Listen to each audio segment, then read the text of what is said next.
मैं बड़ा हैरान हुआ, मैंने उनसे खुद पूछा, मैंने कहा क्या आपने ये जमात छोड़ दिया या आप अलग हो गए?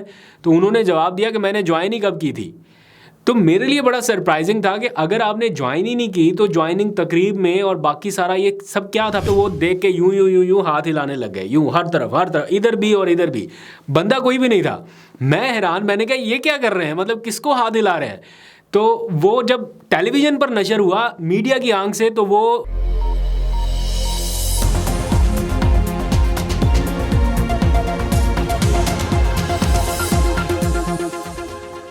बिस्मिल्लाहिर्रहमानिर्रहीम, अस्सलाम वालेकुम। पाकिस्तान और दुनिया भर में देखने और सुनने वालों को अब्दुल कादिर का सलाम।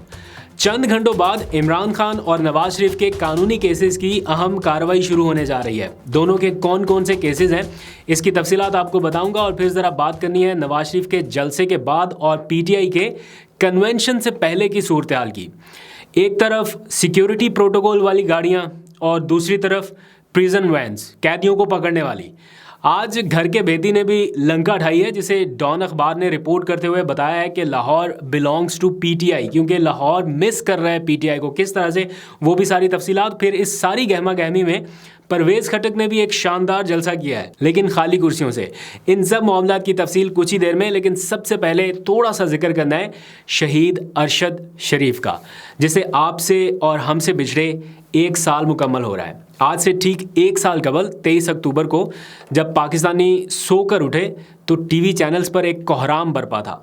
सुबह सुबह नाकाबिल यकीन खबर जो नशर हुई, उस वक्त आज तक पाकिस्तानियों को उसने बेचैन कर रखा है और अभी भी लोगों को यकीन नहीं आ रहा कि अरशद शरीफ हम में नहीं है। मुझे याद है बहुत अच्छे से कि जब मैं उस सुबह सोकर उठा तो सबसे पहले मामूल के मुताबिक अपना बंदा मोबाइल देखता है, तो मैंने मोबाइल देखा तो उसमें से जो टॉप पे मैसेज था वो ये था कि आज जब तुम सोकर उठोगे तो एक ऐसी खबर सुनने वाले हो जो शायद तुम्हारी लाइफ की सबसे बुरी और भयानक खबर होगी। तो मैंने जल्दी से टीवी ऑन किया देखने के लिए कि ऐसी क्या खबर है। तो बस ये था कि अरशद शरीफ के नाम के आगे शहीद का इजाफा हो चुका था। तो खामोशी से वो तो चले गए, लेकिन एक सवालों का तूफ़ान छोड़ कर गए हैं। ये तहकीक, तफ्तीश, ये मुकदमे, ये सारा कुछ जो कुछ भी है, ये अभी तक तो सिर्फ बातें ही हैं। इंसाफ ना अरशद शरीफ को मिला है, ना अभी तक उसकी फैमिली को या ख़ानदान के किसी फ़र्द को मिला है। 23 अक्टूबर को हमारे ARY न्यूज़ के तमाम दफातर में कुरान खानी का खसूसी एहतमाम भी किया गया है उनके साले सवाब के लिए। तो आप भी जहाँ पर हैं, जैसे हैं, जिन हालात में हैं, अरशद शरीफ के दर्जात की बुलंदी के लिए और उनके अहल खाना को इंसाफ के जल्द हुसूल के लिए ज़रूर दुआ कीजिएगा।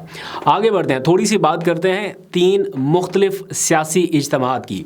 अगर आप पाकिस्तान में इस वक्त सियासी सूरत हाल को जांचना चाहते हैं या मुआजना करना चाहते हैं तो ये 3 सिचुएशंस मैं आपके सामने रख रहा हूँ, आपको पूरी अंडरस्टैंडिंग हो जाएगी। एक तरफ नवाज शरीफ का गुज़िश्ता रोज़ का जलसा, जहाँ पुलिस और इंतज़ामिया का मुकम्मल प्रोटोकॉल, वो भी ज़बरदस्त सैल्यूट के साथ।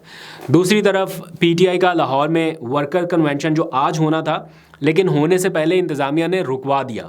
हर तरफ पुलिस और कैदियों की वैन्स थी। ऐसा लग रहा था जैसे कन्वेंशन कोई PTI के कारकुनान का नहीं हो रहा, पुलिस एहलकारों का है। और जहाँ तक मुझे याद है इस कन्वेंशन के लिए कोई इजाज़तनामा भी मिला था, if I am not wrong. इसके बावजूद इंतज़ामिया की जानिब से इसे रुकवाना, वो भी नवाज शरीफ के मीनार पाकिस्तान जलसे के सिर्फ चंद घंटों बाद, ये क्या साबित करता है? अगर एक कन्वेंशन से भी घबराहट हो रही है तो फिर मान जाए कि मुकाबला आपके बस का नहीं है, नहीं कर सकते। और फिर तीसरा जलसा हुआ परवेज़ खटक साहब का। परवेज़ खटक का बनू में जलसा था। खाली कुर्सियों की मौजूदगी में एक सहाफ़ी स्टेज पर चला गया और जाकर उनसे सवाल पूछने लगा। अगर कोई और मंजा हुआ सियासतदान होता तो सामने खाली कुर्सियां देख के वो शायद सहाफ़ी को स्टेज पर ही ना आने देते और दूर से ही कहते कि बस ठीक है, बाद में बात करेंगे। लेकिन वो मुझे याद आ गई इससे एग्जाम्पल, एक बड़े मशहूर सियासतदान है, मैं उनके जलसे की कवरेज के लिए कहीं पे गया तो उन्होंने वो जिस जगह पे जलसा हो रहा था, एक कन्वेंशन टाइप था, लोगों की गैदरिंग थी, वो जहाँ पे हो रहा था वहाँ पे लोगों की तादाद ना होने के बराबर थी। यूँ समझ लें कि सब कुर्सियाँ थी और कोई भी नहीं था।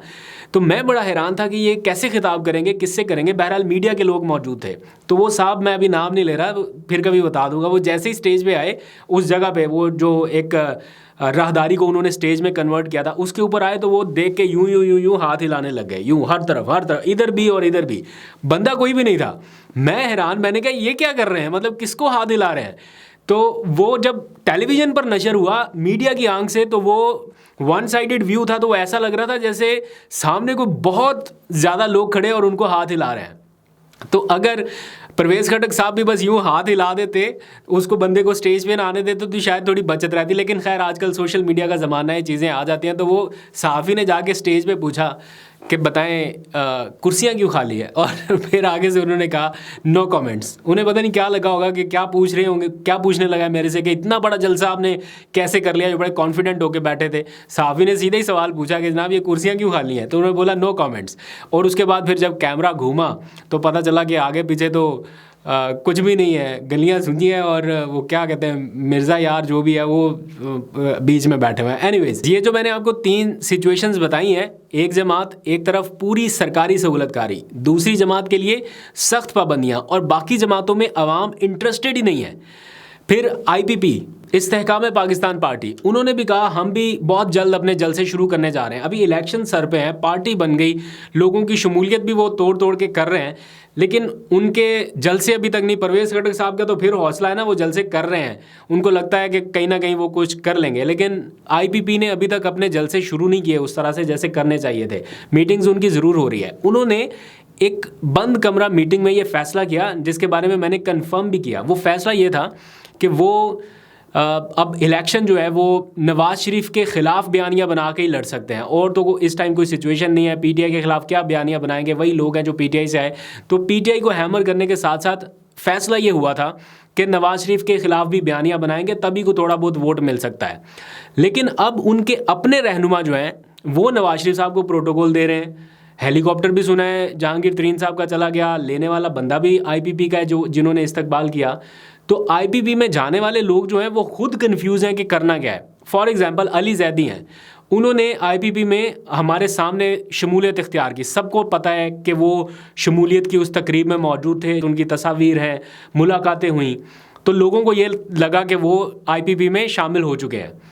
तो 2 दिन पहले ये खबरें आने लग गई कि अली जैदी ने IPP छोड़ दी है। मैं बड़ा हैरान हुआ, मैंने उनसे खुद पूछा, मैंने कहा क्या आपने ये जमात छोड़ दिया या आप अलग हो गए? तो उन्होंने जवाब दिया कि मैंने ज्वाइन ही कब की थी। तो मेरे लिए बड़ा सरप्राइजिंग था कि अगर आपने ज्वाइन ही नहीं की तो ज्वाइनिंग तकरीब में और बाकी सारा ये सब क्या था फिर? अभी इतनी देर तक क्यों आप खामोश रहे या लोगों को नहीं बता सके? अभी उन्होंने ट्वीट करके भी बता दिया कि जनाब मैं पता नहीं फ़लाँ तारीख से लेके अब तक गैर सियासी हूँ और मेरी किसी सियासी जमात में शमूलियत नहीं है। एनीवेज़, पाकिस्तान की जो यूथ है उनका इन पार्टियों से कोई गहरा ताल्लुक़ नज़र नहीं आ रहा, जिसकी वजह से ये नाकामी इनको नज़र आ रही है। मतलब इन पार्टियों से वो बेजार दिखाई दे रहे हैं। डॉन अखबार ने आज इसका एक खुलासा किया है और बड़ी ज़बरदस्त उन्होंने रिपोर्ट छापी है नून लीग के कल होने वाले जलसे को लेकर, और उन्होंने कहा है कि लाहौर ने क्या चीज़ मिस किया है, दैट इज़ PTI। जो एक माहौल मिस किया या जो जलसे में जो लवाजमात होते हैं वो सारे जो मिस हुए, मिसिंग एलिमेंट क्या था, दैट इज़ होल PTI।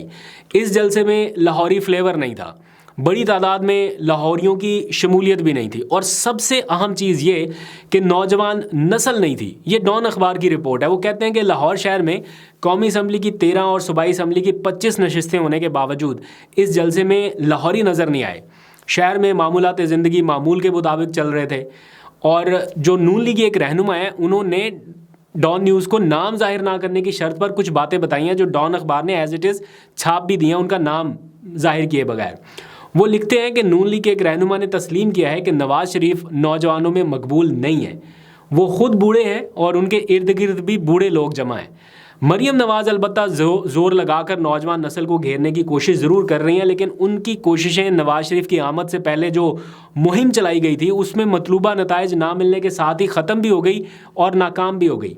इसीलिए फिर वो आपको पता है एक जलसों की लहर जो शुरू हुई थी वो अचानक मनसूख कर दी, क्योंकि गलियों में जलसे जुलसे कर रहे थे वो उनके बस का नहीं था, नहीं हो रहा था। तो ये जो एक ग्रैंड वेलकम करना था, इसके लिए तो पूरे पाकिस्तान से जिस तरह करके ट्रांसपोर्टर्स की मदद लेके और सेक्रेटरी ट्रांसपोर्ट की मदद लेके और फिर जो भी सारे सियासी सरकारी वसाइल इस्तेमाल कर सकते थे करके उन्होंने एक दिखाया, पावर शो किया, जो कि एक अच्छा पावर शो था इस एतबार से कि मुस्लिम लीग नवाज़ पहले ऐसे नहीं कर पा रही थी, तो उन्होंने कर लिया। लेकिन ये रिपीटेडली नहीं हो सकता। जैसे इमरान खान तो ज़मान पाक से निकले हाई कोर्ट तक जाएं तो वहाँ पर भी जलसा हो जाता है, तो ये रिपीटेडली नहीं हो पा रहा, नहीं होगा आगे। तो पाकिस्तान की जो ज़्यादातर आबादी है वो नौजवानों पर मुश्तमिल है, और अगर ये 60% लोग इन पार्टियों की बजाय सिर्फ पीटीआई की तरफ जाना चाहते हैं तो यकीनन फिर मुकाबला तो मुश्किल ही होगा, और फिर मुकाबला इसी तरह करना पड़ेगा ज़ोर ज़बरदस्ती से कि जनाब कोई कन्वेंशन ना हो, कोई जलसा ना हो, कोई झंडा ना हो, कोई पार्टी का वर्कर ना नज़र आए, कोई कारकुन ना नज़र आए, कोई रहनुमा ना नज़र आए। तो इस तरह से मामला आगे बढ़ने हैं। खैर, हम थोड़ा सा आगे बढ़ते हैं। अब बात करते हैं इमरान खान और नवाज शरीफ के कानूनी केसेस की तफसील से मुतालिक। चंद घंटों बाद 23 अक्टूबर को नवाज शरीफ की अल अजीज़िया और एवनफील्ड रेफरेंस में सज़ा के खिलाफ अपीलें बहाल करने की दरखास्तें दायर होने का इम्कान है, जिसके लिए कानूनी कार्रवाई इस्लामाबाद एयरपोर्ट पर ही की गई थी। इसके साथ साथ इमरान खान के तोशाखाना और अलकादर ट्रस्ट के जो नैब केसेस हैं उनमें ज़मानत की दरखास्तों पर भी समाअत होनी है। दिन 12 बजे ये समाअत होगी। फिर चेयरमैन पीटीआई की जेल में वकला से मुलाकात, फैमिली से मुलाकात, उनके मौले से मुलाकात, ये सारी दरखास्तें भी समाअत के लिए पेंडिंग है, तो इनकी समाअत भी होनी है। फिर शाह महमूद कुरैशी के जेल ट्रायल के ख़िलाफ़ एक दरख्वास्त है, वो भी कॉज लिस्ट में शामिल की गई है। तो इमरान खान, नवाज शरीफ, शाह महमूद कुरैशी, इनसे मुतालिक बहुत सारे मामला कल एक ही दिन हाई कोर्ट्स में आने वाले हैं, या दरख्वास्तें दायर होंगी या समातें होंगी। तो देखते हैं, इधर भी पता चल जाएगा कि क्या सूरत हाल है, किसको रिलीफ मिलना है और किसको तकलीफ़ मिलनी है। तो जो भी सूरत हाल होगी आपको अपडेट करते रहेंगे। अपना फीडबैक ज़रूर दीजिएगा। आज तक के लेते हैं, अपना बहुत सा ख्याल रखिए। अल्लाह हाफिज़।